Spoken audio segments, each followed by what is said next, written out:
नमः शिवाय।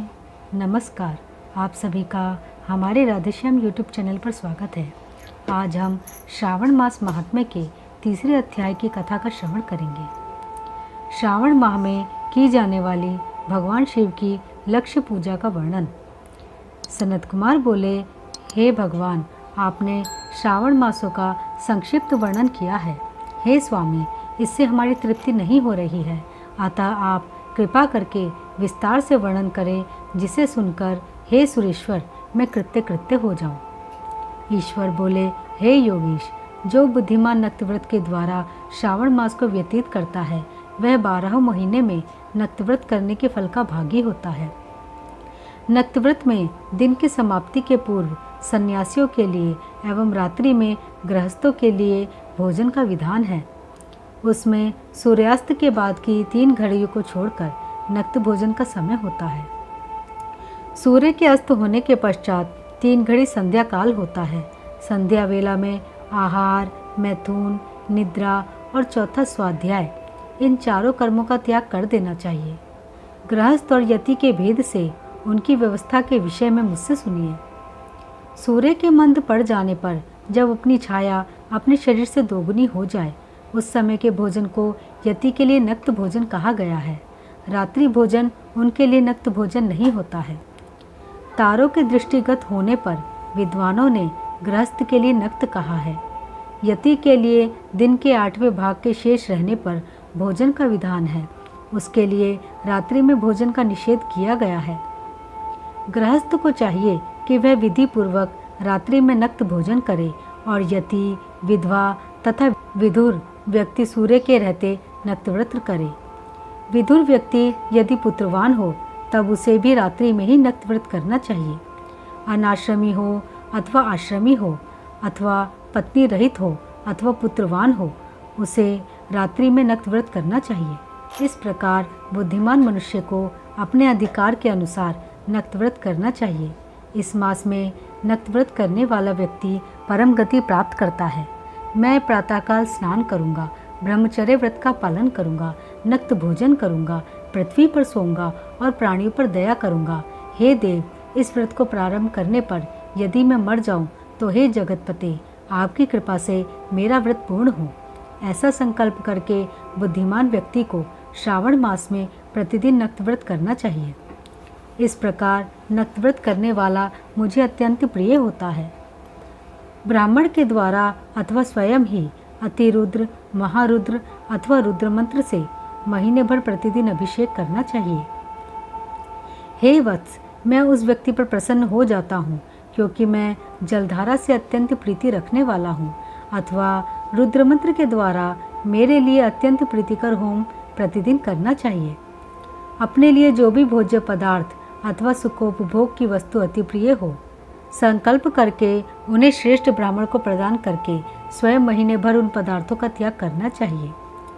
हे मुने, अब इसके बाद उत्तम लक्ष्य पूजा विधि को सुनिए। लक्ष्मी चाहने वाले अथवा शांति की इच्छा वाले मनुष्य को लक्ष्य बिल्व पत्रों या लक्ष्य दुर्वा दलों से शिव की पूजा करनी चाहिए। आयु की कामना करने वाले को चंपा के लक्ष्य पुष्पों तथा विद्या चाहने वाले व्यक्ति को मल्लिका या चमेली के लक्ष्य पुष्पों से श्री हरि की पूजा करनी चाहिए। शिव तथा विष्णु की प्रसन्नता तुलसी के दलों से सिद्ध होती है। पुत्र की कामना करने वाले को कटेरी के दलों से शिव तथा विष्णु का पूजन करना चाहिए। बुरे स्वप्न की शांति के लिए धान्य से पूजन करना प्रशस्त होता है। देव के समक्ष निर्मित किए गए रंगवल्ली आदि से विभिन्न रंगों से रचित पद्म, स्वस्तिक और चक्र आदि से प्रभु की पूजा करनी चाहिए। इस प्रकार सभी मनोरथों की सिद्धि के लिए सभी प्रकार के पुष्पों से यदि मनुष्य लक्ष्य पूजा करे तो शिवजी प्रसन्न होंगे। तत्पश्चात उद्यापन करना चाहिए। मंडप निर्माण करना चाहिए और मंडप के त्रिभाग परिमाण में वेदिका बनानी चाहिए। तदनंतर पुण्य हवाचन करके आचार्य का वर्ण करना चाहिए और उस मंडप में प्रविष्ट होकर गीत तथा वाद्य के शब्दों और तीव्र वेद ध्वनि से रात्रि में जागरण करना चाहिए। वेदिका के ऊपर उत्तम लिंग तो भद्र बनाना चाहिए और उसके बीच में चावलों से सुंदर कैलाश का निर्माण करना चाहिए। उसके ऊपर तांबे का अत्यंत चमकीला तथा पंच पल्लव युक्त कलश स्थापित करना चाहिए और उसे रेशमी वस्त्र से वेष्टित कर देना चाहिए। उसके ऊपर पार्वती पति शिव की सुवर्णमय प्रतिमा स्थापित करनी चाहिए। तत्पश्चात पंचामृत पूर्वक धूप, दीप तथा नैवेद्य से उस प्रतिमा की पूजा करनी चाहिए और गीत, वाद्य, नृत्य तथा वेद, शास्त्र तथा पुराणों के पाठ के द्वारा रात्रि में जागरण करना चाहिए। इसके बाद प्रातःकाल भली भांति स्नान करके पवित्र हो जाना चाहिए और अपनी शाखा में निर्दिष्ट विधान के अनुसार वेदी का निर्माण करना चाहिए। तत्पश्चात मूल मंत्र से या गायत्री मंत्र से या शिव के सहस्र नामों के द्वारा तिल तथा घृत मिश्रित खीर से होम करना चाहिए अथवा जिस मंत्र से पूजा की गई है उसी से होम करके पूर्णाहुति डालनी चाहिए। इसके बाद वस्त्र, अलंकार तथा भूषणों से भली भांति आचार्य का पूजन करना चाहिए।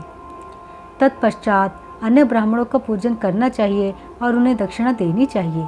जिस जिस वस्तु से उमापति शिव की लक्ष्य पूजा की हो उसका दान करना चाहिए। स्वर्णमयी मूर्ति बनाकर शिव की पूजा करनी चाहिए। यदि दीप कर्म किया हो तो उस दीपक का दान करना चाहिए। चांदी का दीपक और स्वर्ण की वर्तिका अर्थात बत्ती बनाकर उसे गोघृत से भरकर सभी कामनाओं और अर्थ की सिद्धि के लिए उसका दान करना चाहिए। इसके बाद प्रभु से क्षमा प्रार्थना करनी चाहिए और अंत में 100 ब्राह्मणों को भोजन कराना चाहिए। हे मुने, जो व्यक्ति इस प्रकार पूजा करता है मैं उस पर प्रसन्न होता हूँ। उसमें भी जो श्रावण मास में पूजा करता है उसका अनंत फल मिलता है। यदि अपने लिए अत्यंत प्रिय कोई वस्तु मुझे अर्पण करने के विचार से इस मास में कोई त्यागता है तो अब उसका फल सुनिए। इस लोक में तथा परलोक में उसकी प्राप्ति लाख गुना अधिक होती है। सकाम करने से अभिलषित सिद्धि होती है और निष्काम करने से परम गति मिलती है। इस मास में रुद्राभिषेक करने वाला मनुष्य उसके पाठ की अक्षर संख्या से एक एक अक्षर के लिए करोड़ करोड़ वर्षों तक रुद्रलोक में प्रतिष्ठा प्राप्त करता है। पंचामृत का अभिषेक करने से मनुष्य अमरत्व प्राप्त करता है। इस मास में जो मनुष्य भूमि पर शयन करता है उसका फल भी मुझसे सुनिए। हे द्विजश्रेष्ठ, वह मनुष्य 9 प्रकार के रत्नों से जड़ी हुई सुंदर वस्त्र से आच्छादित, बिछे हुए कोमल गद्दे से सुशोभित, देश तकियों से युक्त, रम्य स्त्रियों से विभूषित, रत्न निर्मित दीपों से मंडित तथा अत्यंत मृदु और गरुणाकार प्रवाल मणि निर्मित अथवा हाथी दांत की बनी हुई अथवा चंदन की बनी हुई उत्तम तथा शुभ शैया प्राप्त करता है। इस मास में ब्रह्मचर्य का पालन करने से वीर्य की दृढ़ पुष्टि होती है। ओज, बल, शरीर में दृढ़ता और जो भी धर्म के विषय में उपकारक होते हैं वह सब उसे प्राप्त हो जाता है। निष्काम ब्रह्मचर्य व्रति को साक्षात ब्रह्म प्राप्ति होती है और सकाम को स्वर्ग तथा सुंदर देवांगनाओं की प्राप्ति होती है। इस मास में दिन रात अथवा केवल दिन में अथवा भोजन के समय मौन व्रत धारण करने वाला भी महान वक्ता हो जाता है। व्रत के अंत में घंटा और पुस्तक का दान करना चाहिए। मौन व्रत के महात्म्य से मनुष्य सभी शास्त्रों में कुशल तथा वेद वेदांग में पारंगत हो जाता है तथा बुद्धि में बृहस्पति के समान हो जाता है। मौन व्रत धारण करने वाले का किसी से कलह नहीं होता, अतः मौन व्रत अत्यंत उत्कृष्ट है। इस प्रकार श्री स्कंद पुराण के अंतर्गत ईश्वर सनत कुमार संवाद में श्रावण मास महात्म्य में नक्त व्रत, लक्ष्य पूजा, भूमि शयन, मोनादि व्रत कथन नामक 3रा अध्याय पूर्ण हुआ। ओम नमः शिवाय।